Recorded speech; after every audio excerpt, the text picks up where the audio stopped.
성가대 찬양이 너무 웅장하고 가슴이 벅차서 주님이 꼭 재림해 오실 것 같은 느낌이 들었습니다. 너무 감사합니다. 예. 한국에 1970년대부터 강력한 복음 운동이 일어났습니다. 주로 대학생들을 주축으로 해서 복음 단체들 CCC, UBF, IVF, 또 조이 선교회 이런 이름으로 한국 교회에 신선한 충격을 주는 복음 운동이 강력하게 일어났습니다. 당시 이 복음 운동이 마치 산불처럼 번져가고 있을 때 거기에 기름을 부은 대회가 있었는데, 이거는 1972년도에 서울 여의도 광장에서 4박 5일 동안 열렸던 빌리그레함 전도 집회였습니다. 이때를 기점으로 해서 아마 한국 교회가 굉장히 부흥을 시작했다고 그렇게 저는 생각이 됩니다. 지금도 4박 5일 동안 열심히 참석했던 때가 기억나는데요. 집회를 할 때마다 100만 명씩 모였습니다. 100만 명 모이고 집회 마치면은 여의도에서 서대문 로타리까지 다 걸어서 왔습니다. 버스가 그때 다닐 수가 없었어요. 100만 명을 무슨 버스가 태우겠습니까? 그래서 걸어서 행진해 오는데 그 서로 찬송하며 삼삼오오 걸어오면서 막 이렇게 기도도 하고 찬양을 부르고 오는데 서울 전체가 들썩거리는 느낌을 받았고요. 지금 생각해 보면 이 집회는 한국 교회 전체가 부흥의 불길로 들어가는, 그래서 복음이 한국을 점령하기 시작했다고 하는 여명의 북소리 같은 그런 집회였다고 저는 생각합니다. 자, 그런데 이 복음 운동의 핵심 메시지는 뭐였는가 하니 복음 그 자체입니다. 오직 믿음으로만 구원받는다. 누구든지 복음을 듣고 예수를 마음속에 영접하면 그는 구원받는 것이다. 그리고 한번 예수 영접하면 그는 영원히 하나님의 자녀로서 구원받는 존재가 된다. 이런 메시지였어요. 그게 진리죠. 맞습니다. 그런데 이러한 사상, 오직 복음으로 예수 그리스도를 영접함으로만 구원받는다고 하는 이런 사상을 보통 우리가 복음주의라고 그러고 이벤젤리즘이라고 그렇게 말합니다. 여러분, 그런데 복음이 한국에서 70년대 강력하게 전파되게 하게 된 이유가 있습니다. 그 이유는 뭔가 하니 그 전까지 한국 교회 강단이 잘못 나가고 있었기 때문입니다. 그때 한국 교회의 메시지는 보편적으로 한국의 샤머니즘과 같이 혼합이 되어서 복받으라 하는 그런 기복적인 설교가 주를 이루었습니다. 헌신하라, 봉사하라, 구제하라, 헌금하라 이런 행위를 강조하는 설교가 주를 이루었습니다. 그래서 여기에 대한 반작용으로 믿음으로 구원받는다고 하는 그런 복음운동이 대학생 선교잔치를 통해서 강력하게 전파되었던 것입니다. 1976년도에 그 유명한 이동원 목사님이 미국에서 공부를 마치시고 한국에 들어오셔서 그 새생활 세미나라는 제목을 가지고 전국을 순회하면서 그 세미나를 인도하셨는데 아주 신선한 바람을 일으켰습니다. 그분이 우아래 하얀 양복을 입으시고 그 잘하는 그 달변으로 마치 언어 마술사같이 그렇게 그 새생활 세미나를 인도하는 동안에 많은 사람들이 회개하고 돌아오는 일들이 일어났고요. 그 결과 한국의 80년대, 90년대는 교회들이 크게 부흥하는 역사가 일어났습니다. 그때 세계 10대 교회 중에 거의 절반 이상이 한국에 있을 정도로 교회는 정말 축복을 누리는 그런 때였습니다. 그러나 그때를 중심으로 해서 복음주의의 약점이 서서히 드러나기 시작했습니다. 너무 믿음으로만 구원받는다고 하는 믿음을 강조하다 보니까 이제는 성도들이 행위가 많이 약해지는 현상이 많이 나타났습니다. 그래서 신문마다 사기친 장로 얘기, 나쁜 일 행한 목사 얘기, 개 오야가 돼가지고 개돈 떼어먹고 도망간 권사 이야기, 심지어 조직 폭력배 중에는 서리 집사가 굉장히 많아가지고 문제를 많이 일으키는 그런 얘기, 서서히 사회적인 비방거리로서 기독교 얘기가 많이 이렇게 등장했습니다. 저번에 세계적인 드라마였던 오징어 게임에서도 거기 이 지영이라는 캐릭터를 가진 그 사람이 한 사람이 배우로 나오는데 그 사람 때문에 엄청난 기독교가 조롱을 받았지 않습니까? 거기 보니까 지영의 아버지는 목사인데 자기 목사는 이제 거짓말을 함부로 잘하고 사기도 잘 치고 딸을 성폭행하기도 하고 자기 부인을 칼로 찌르기도 한 그런 목사로서 묘사된 데다가 그 목사는 또 회개 한 번만 하면은 하나님께서 언제나 우리는 용서받을 수 있는 하나님의 자녀라고 설교를 하는 모습으로 묘사해 놨으니 얼마나 그게 문제가 되겠습니까? 그러니까 믿기만 하면 구원받는다는 복음주의가 빚어낸 결과가 신자의 행위를 약화시키고 믿음의 질을 떨어뜨린 그런 양상을 나타내게 되었습니다. 여러분, 오늘 이 시간에 우리 다 예수 믿고 하나님 앞에서 구원받은 그런 하나님의 백성인데 내 믿음이 진짜 천국에 통과할 때 패스가 될 것인가 한번 깊이 생각해보는 시간을 가졌으면 좋겠습니다. 나의 믿음의 퀄리티가 어떤 정도인지, 내가 정말 하나님 앞에 설 수 있는 건지, 성경에서 천국을 들어가려면 어떤 믿음을 갖고 있는가에 대해서 뭐라고 말하고 있는지 잠시 한번 생각해 보며 하나님 앞에 은혜를 받기를 원합니다. 오늘은 밭에 감추인 보화의 비유인데요. 본문에 보니까 하루 일당을 받는 노동자가 밭에서 일하다가 대박이 터졌습니다. 그 문관이 땅을 파다 보니까 땅속에 묻힌 보물단지를 발견한 것입니다. 여러분, 우리가 잘 알다시피 한국이나 이스라엘 나라는 외세 침입을 너무 많이 받아서 항상 그 나라는 시큐리티가 없는 나라입니다. 그래서 얼긋하면 적군이 쳐들어와 나라를 점령하고 부자들의 모든 물건들을 다 약탈해가는 그런 일이 너무나 많았기 때문에 부자들은 그 보물 항아리를 만들어서 거기다가 자기 귀중품을 다 담아 그를 땅속에 자기 밭에 있는 어느 땅속에 묻어두고 그렇게 지내는 경우가 많이 있었습니다. 그런데 그 부자가 갑작스럽게 자기 자녀들에게 그런 것도 알려주지도 않고 사고로 죽기라도 하면 땅속에 묻힌 보화는 영원히 잊혀진 보물이 되고 마는 것이죠. 이게 이 사람 저 사람에게 땅이 팔려가다 보면은 여러분 주인이 바뀌는 그런 경우, 그러다가 어느 날 일당을 받는 노동자가 와서 일하다가 밭에서 땅속에 보물단지를 발견한 겁니다. 오늘 본문이 그 얘기 아닙니까? 발견했는데 이 사람이 발견해서 그것을 꺼내면 땅 주인과 발견한 일당을 받고 발견한 그 노동자 사이에 싸움이 붙어요. 자꾸만 이게 내 거라고. 그래서 나라에서는 발견된 보화의 소유권이 발견자에게 있지 않고 땅 주인에게 소유권이 있다고 못 박아서 탈무드에 그렇게 기록을 해 놓았습니다. 자, 밭에서 일하던 일꾼이 보물단지를 발견했어요. 뭐 이렇게 삽으로 삽질하다가 뭐가 툭 걸려서 보니까 보물단지인 거예요. 그래서 이 사람이 발굴을 해버리면 주인 소유가 돼버리니까 얼른 그거를 감춘 다음에 다시 묻어요. 땅에 묻고 집에 가서 아무도 모르게 자기 모든 가진 물건들을 팔기 시작합니다. 왜요? 그 땅을 사야 땅에 묻힌 보화가 자기 것이 되기 때문에. 그거를 팔 때 기분 좋게 자기 기쁨을 들킬까 봐 아주 joyous sacrifice 한다고 그랬어요. joyous sacrifice. 기쁘게 희생하면서 팔면서 어떤 생각을 할까요? 내가 팔아서 저 땅만 사와라. 나는 팔자를 완전히 고친다. 그런 마음으로 아주 기쁘게 물건들을 판다는 것이죠. 자, 그런데 예수께서는 뭐라고 오늘 본문 말씀에 말씀하셨는가니 천국은 마치 밭에 감추인 보화와 같다. 그렇게 비유하셨습니다. 이 비유를 예수께서 말씀하신 것은 천국을 확보하기 위해서 신자가 어떤 믿음을 가져야 하는가에 대해서 말씀하기 위해서 지금 이 비유를 말씀하신 겁니다. 여러분, 오늘 보화가 우리에게 말하는 그 천국 가는 믿음의 퀄리티를 지금 말하고 있는데 굉장히 충격적입니다. 보십시오.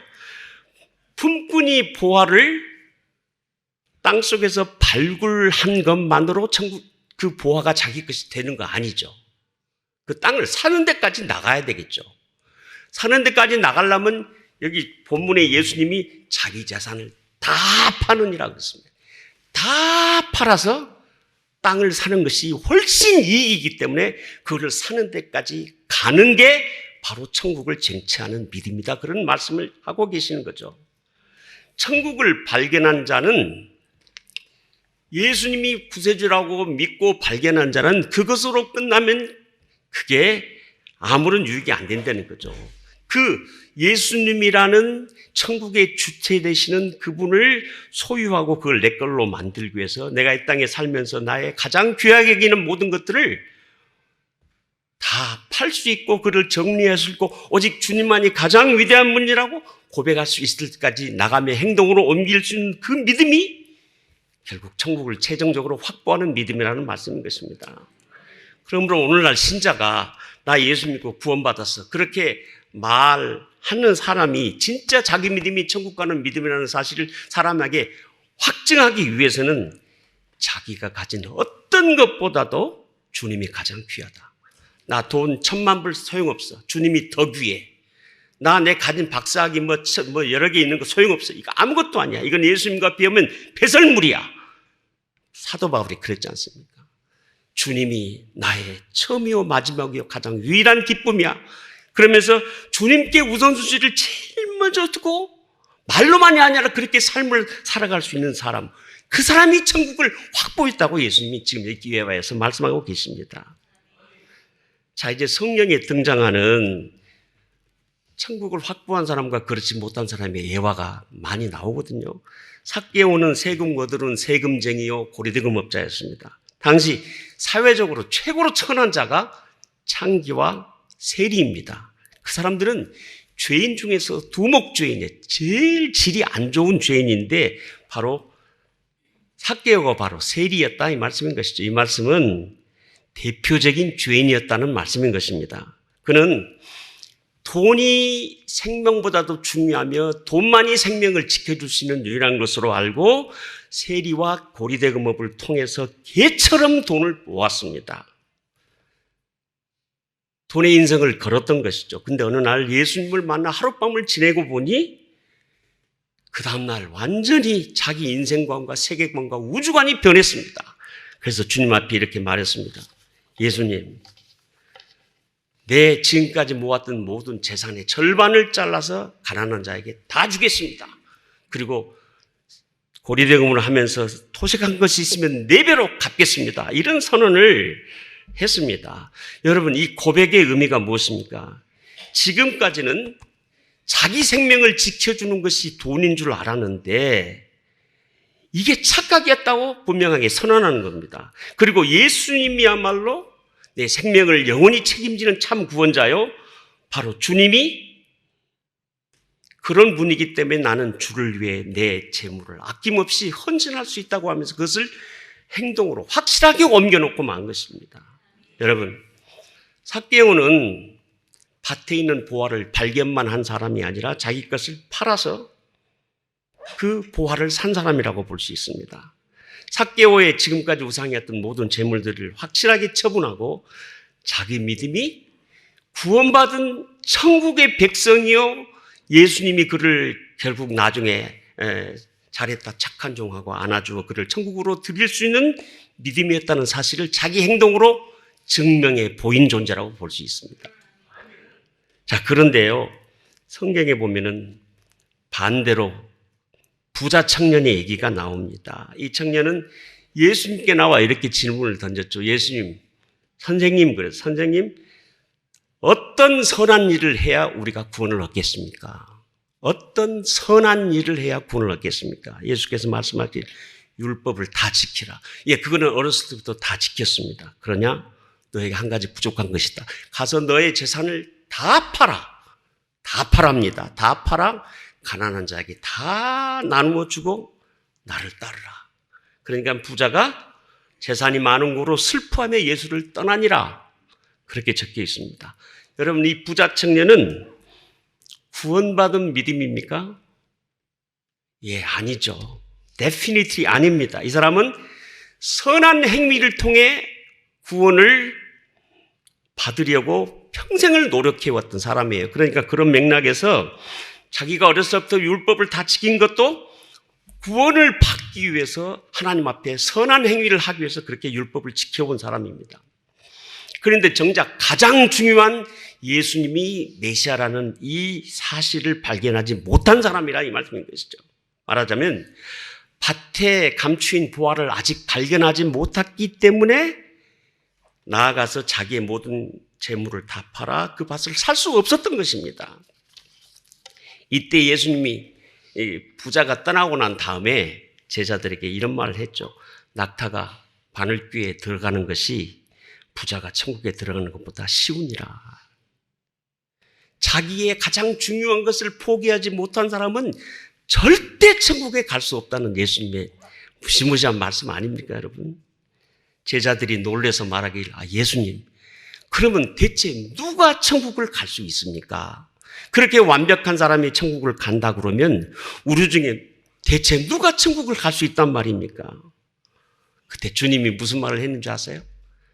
내 이름을 위하여 집이나 형제나 자매나 부모나 자식이나 전토를 벌인 자마다 여러 배를 받고 또 영생을 상속하리라.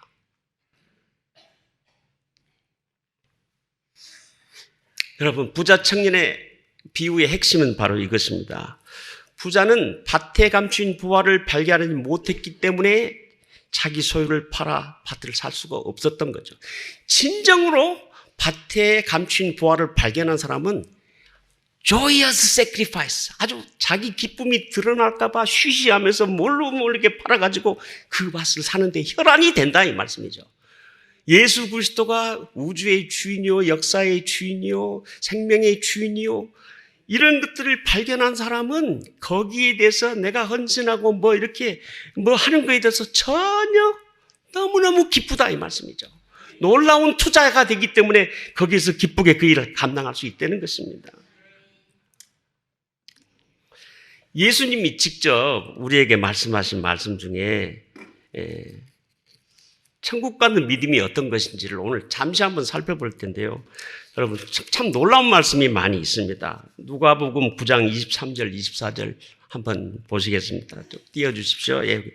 또 무리에게 이르시되 아무든지 나를 따라오려거든 자기를 부인하고 날마다 제 십자가를 지고 나를 따를 것이니라. 누구든지 제 목숨을 구원하고자 하면 잃을 것이요 누구든지 나를 위하여 제 목숨을 잃으면 구원하리라.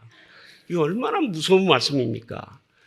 네가 어떤 순간에 도달했는데 네 생명을 추수할 것이냐 예수님을 추수할 거냐 두 경우가 되면 네 생명을 팔아서 나를 선택하라 이 말씀이죠. 공산군이 와서 총을 대고 너 예수 믿어 안 믿어 하면은 나는 예수가 나의 가장 중요한 분인다 하고 죽어라 이거예요. 그럼 죽으면 어떻게 돼요? 총이 들어가는 순간 천국의 예수님 품 안에 우리는 있을 것입니다. 아주 무식하게 보수적이죠, 여러분. 그게 신앙입니다, 여러분.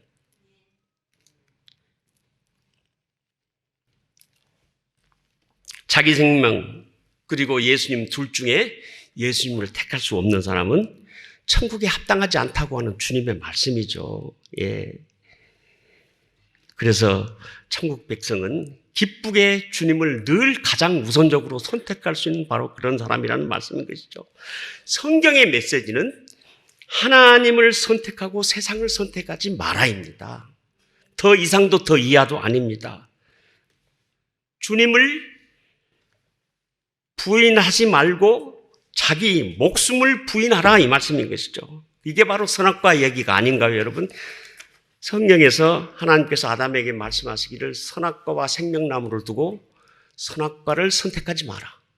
정령 죽으리라. 생명나무를 택하라. 그렇게 말씀했지 않습니까? 선악과의 얘기는 창세기에 있는 갇혀버린 그런 얘기가 아니고 오늘 또 이 땅에서 매 순간 하루에도 몇 번씩 내가 선악과를 선택할 것인가 아니면 생명나무 예수님을 선택할 것인가 문제가 시시각각 우리에게 다가오고 있습니다. 우리는 언제나 생명나무이신 주님을 우선적으로 알고 주님을 선택할 수 있는 그런 존재가 되어야 된다는 것이죠. 주님이 밭에 감춘 부활하는 사실을 예수님이 말씀하실 때 그런 분이라는 것을 발견한 분은 기쁘게 자기 목숨을 구걸하지 않는다는 말씀인 것이죠. 예수님은 말씀하시죠. 좁은 문을 선택하라. 찾는 이가, 그 길은 협착해서 찾는 이가 너무 적지만 많은 사람이 넓은 문으로 가느니라. 여러분, 예수 믿는 사람 중에서 제가 볼 때 한 95%가 넓은 문으로 가는 것 같아요.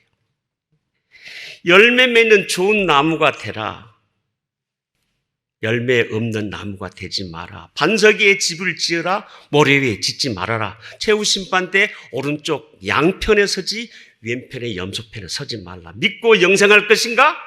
아니면 불신앙으로 영원한 지옥에 떨어질 것인가? 선택하라. 택일하라. 이처럼 성경은 창세기부터 요한계시록까지 기속적으로 투 타입의 라이프 스타일을 우리에게 보여주면서 하나를 택하라고 계속적으로 얘기하는 것이 성경 얘기입니다. 얼마 전에 오징어 게임이 히트를 쳤죠. 그 오징어 게임은 서바이벌 게임입니다. 거기서 루즈하면 다 죽어버립니다. 마지막 한 사람만 남아가지고 이제 돈을 상금을 받잖아요. 성경 얘기가 어떤 얘기입니까? 서바이벌 게임입니다, 여러분. 노아가 방주를 재놓고 들어와라. 안 들어오면 너희들 심판이다. 들어온 사람은 살았고 안 들어온 사람은 다 죽어버렸습니다. 마지막 날 최후의 심판일도 똑같은 일이 벌어질 겁니다.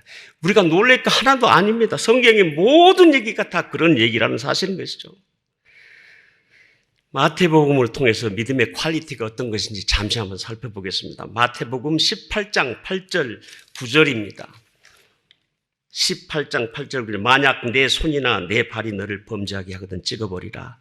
장애인이나 다리 저는 자로 영생에 들어가는 것이 두 손과 두 발을 가지고 영원한 불에 던져지는 것보다 나으니라. 만일 내 눈이 너를 범죄하거든 빼어버리라. 한 눈으로 영생에 들어가는 것이 두 눈을 가지고 지옥불에 던져지는 것보다 나으니라.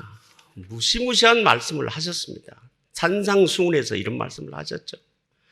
그러니까 손으로 범죄하려고 하면은 차라리 잘라버리고 눈이 범죄하고자 막 간질간질하면 빼버리라 이 말씀이죠. 왜? 범죄하고 지옥 가느니 외팔이 애꾼으로 천국 가는 것이 훨씬 낫지 않냐. 늘 대하라. 이런 예수님의 말씀이에요. 이게 천국 가는 믿음의 퀄리티입니다, 여러분. 예수님이 그냥 이렇게 말씀하신 거죠.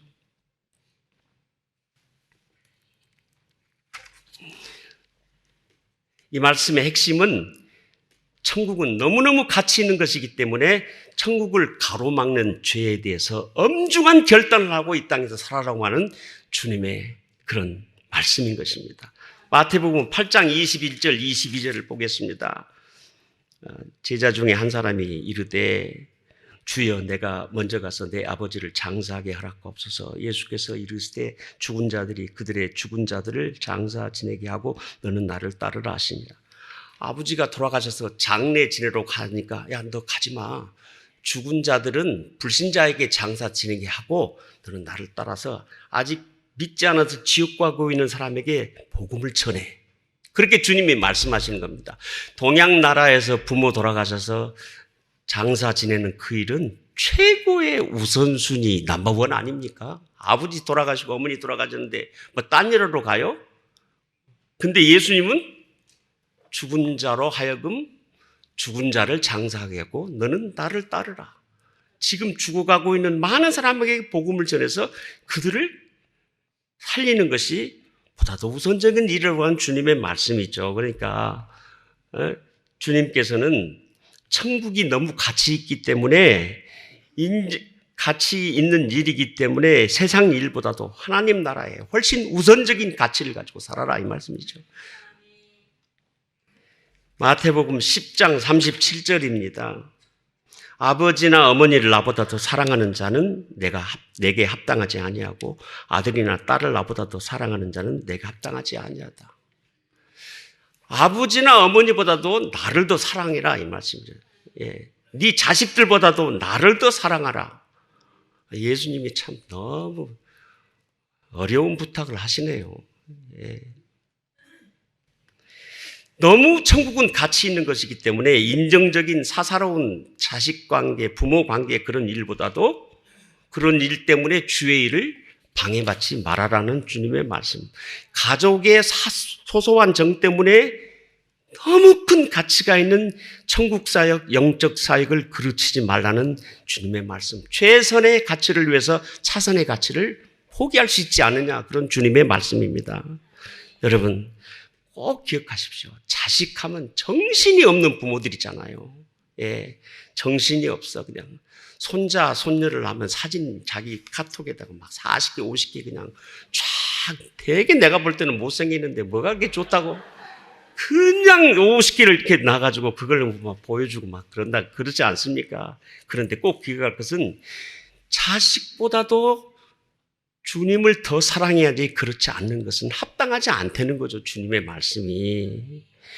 하나님이 왜 100살에 태어난 외아들 이삭을 그 청소년 시절쯤 됐을 때 그를 모리아 제단에 바치라고 했을까요? 가만 보니까 아브라함이 하나님을 사랑하는 것보다도 이삭을 쫓아다니면서 사랑하고 하는 것이 꼴불견이 너무, 그 이삭을 선물로 준 하나님이 더 중요한데 선물을 가지고 선물을 준 사람을 다 맨날 외면하고 그렇게 다니니까 너 어디 네가 자식을 사랑하는지 나를 사랑하는지 보자 해가지고 너 이삭을 모리아산에 바쳐. 그러니까 아브라함이 정신이 번쩍 들어져 순간 내가 잘못하고 있었구나. 주여, 나 이 죽어도 괜찮습니다. 이 자식 죽어도 하나님이 또 줄 겁니다. 주님은 전능하시지 않습니까? 죄송합니다 하고 가서 확실하게 바쳤지 않습니까? 주님이 그 광경을 보고 너무 감격하셔가지고 내가 너를 축복하리라. 하늘의 별과 바다의 모래처럼 내가 너의 자손을 많게 할 것이며 네가 동서남북 걸어다니는 모든 땅을 내가 너에게 주겠다. 주님이 인사 불상이 돼가지고 막 축복이란 축복을 다 갖다가 붙이면서 아브라함에게 복을 주기, 내가 이제야 네가 나를 사랑하는 줄 알겠노라.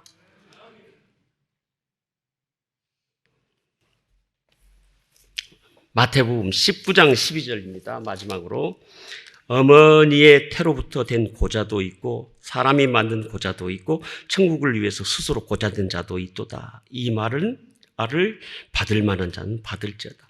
고자가 세 종류가 있는데요. 어머니 뱃속에서 날 때부터 태생적으로 된 고자가 있고, 궁중의 내시처럼 왕 옆에 있는 여자를 넘보지 말라고 고자로 만든 그런 고자가 있고, 그 다음에 스스로 하나님의 나라와 영광을 위해서 결혼도 안 하고 고자된 사람이 있다, 이 말씀인 것이죠.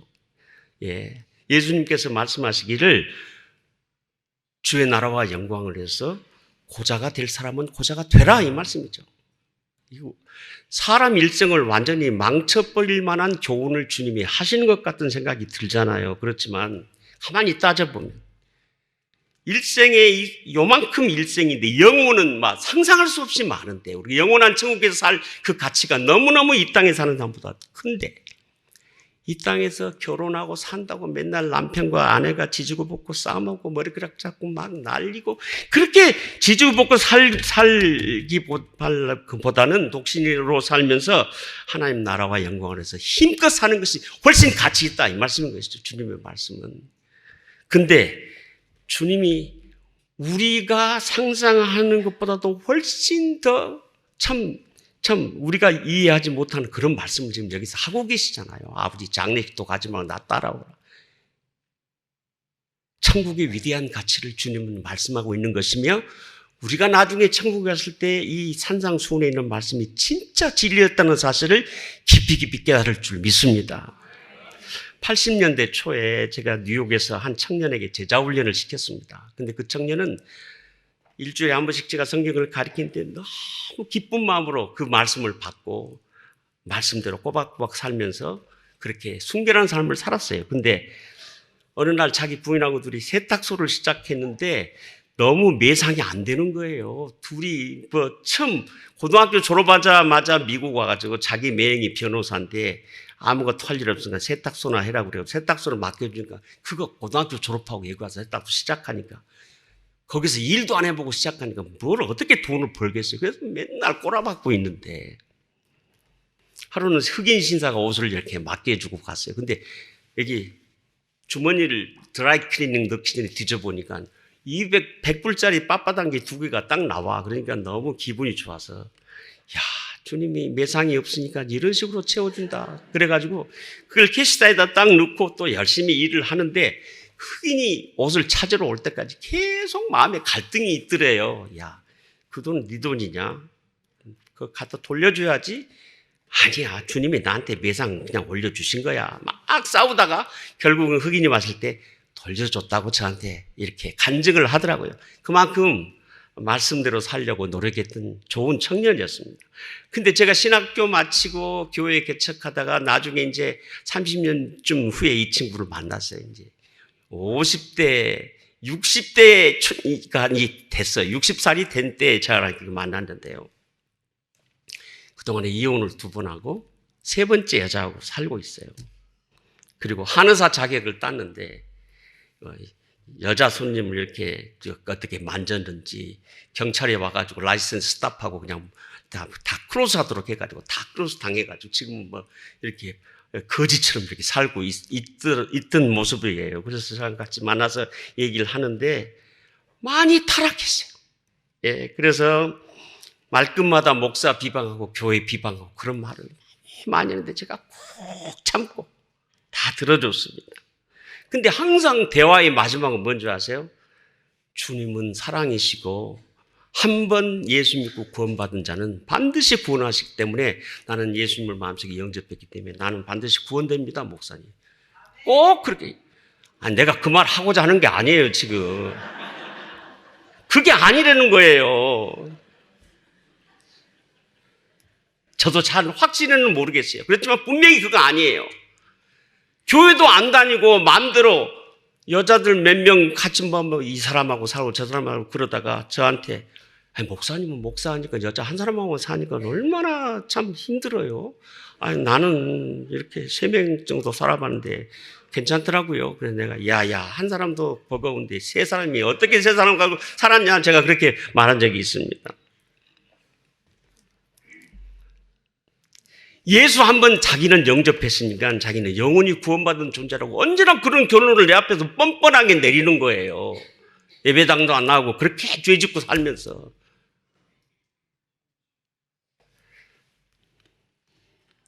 제가 몇 번 찾아가서 예배당에 나오도록 권고하니까 예배당에 나왔어요. 근데 조금 있다가 개 장사한다고 주일날 그 개가 잘 팔린다고 그러면서 그것도 또 주일날 안 나와요. 예.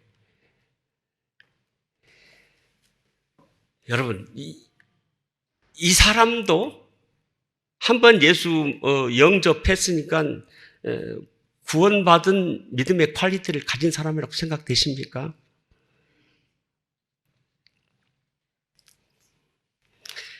제가 아는 목사님이 우리 교회 근처에 2명이 계시는데요. 한 사람은 맨하탄의 빌딩이 2-3개 있어요. 그래서 빌딩에서 나오는 렌트비만 해도 몇만 불이 돼요. 근데 교회의 헌금은 항상 5불을 딱 내요. 5불. 목사님이에요. 5불을 내. 이게 자기 부인이 목사님 이번 크리스마스 때는 좀 헌금 좀 하시죠. 그러니까 하는 말. 무슨 소리를 그렇게 해. 뭐 돈이 있어야지 헌금을 하는 것이지. 돈도 없는데 그렇게 헌금을 해. 그리고 던킨 도넛에 가서 주일날 예배 마치 가서 성도들 교제한다 앉아서 이제 이렇게 음식을 먹으면 항상 돌아가면서 돈을 내요. 성도들이. 그래서 우리 권사가 목사님도 이제 돈 내세요. 왜 돈을 안 내요? 그러니까 그것 때문에 시험이 들어가지고 교회를 나올까 말까.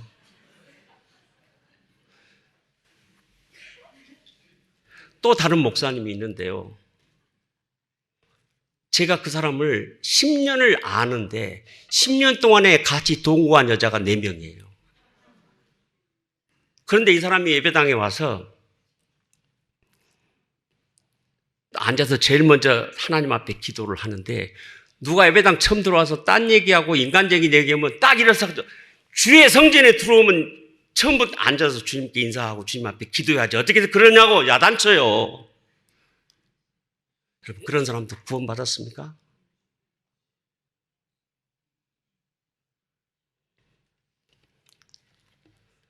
우리가 이 땅에 살면서 의지가 약해서 정말 주의 뜻대로 살고 싶고 이렇게 하고 싶은데 의지가 약해서 넘어졌어요. 그러면은 하나님 앞에 와서 또 엎드려 울고, 주님 나 고치겠습니다. 도와주세요.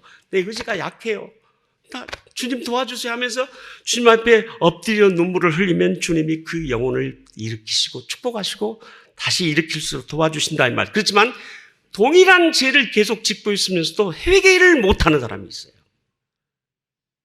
아까 돈 많이 버는 그 목사님, 헌금 5분하는 목사님한테 내가 그 사람 들으라고 선한 사마리아 얘기를 강하게 했어요. 선한 사마리아 얘기하면서 우리 삶 가운데 남을 배려하는 행위가 없으면 그건 좀 믿음이냐. 정말 선한 사마리아 사람 살아야 된다. 그런 얘기 했는데 이 사람이 자기 부인한테 이런 말을 하더래요. 오늘 목사님 설교 선한 사마리아 사람 했는데 내가 바로 선한 사람이야. 선한 사마리아 사람이야. 도무지 이해가 안 되는 그런 목사님이 있다 이 말씀인 것이죠. 여러분, 정말 주의 재림이 가까운데 오늘 누가 하나님 앞에서 올바로서 구원의 확신과 은총으로 정말 천국의 문턱까지가 천국으로 입성할 수 있느냐 이 말씀인 것이죠. 바로 이 사람입니다. 내 삶에 어떤 것보다도 주님이 나의 우선순위 넘버원이라고 하는 사람입니다, 여러분. 다른 것, 주님보다도 더 귀한 것이 있다면 그건 우상입니다. 주님이 제일 싫어하는 것입니다. 그래서 주 예수보다 더 귀한 것은 없네. 이 세상 부귀와 바꿀 수 없네. 영죽을 내 대신 돌아가신 그 놀라운 사랑 잊지 못해. 이게 아닙니까, 여러분? 근데 아무리 우리가 볼 때 저 사람은 믿음이 되게 없어. 너무 허접해. 저게 무슨 천국에 갈까 하는 사람이 있어요. 근데 그 사람의 중심은 껄렁껄렁하게 예수를 믿지만 확실하게 여기 있어. 그래서 결정적인 순간에 헌신해야 할 때가 오면 그 사람은 총 되면 나 죽여 한다고요. 그 사람은 천국 백성이에요. 그렇지만 오늘 부자 청년처럼 진짜 뻑적지근하고 율법을 다 지켰고 모든 사람 앞에서 훌륭하고 예배당 안에서도 모든 사람의 존경이 대상이 되는 사람일지라도 어느 순간 결정적인 순간에 총이 머리에 들어오면 나 예수 몰라 하는 사람이 많다 이거예요, 여러분. 돈의 결부가 되니까 오불도 팔팔팔팔 떨면서 내는 그런 사람. 몇만 불이 한 달에 들어오는 사람이 그건 아니죠. 10년 동안에 4명의 여자를 갈아치우는 목사는 천국에 못 가죠. 주님이 오늘 우리 마음을 들여다보게 하시고 정말 하나님 앞에 내가 주님보다도 귀하게 여기는 것이 있는가를 기억하며 다 내려놓고 주님 사랑합니다. 내 목숨보다도 주님 사랑합니다 하며 주를 붙드는 바로 그 사람, 좁은 문으로 가는 사람, 열매 맺는 사람이요 반석 위에 집을 짓는 사람인 줄 믿습니다.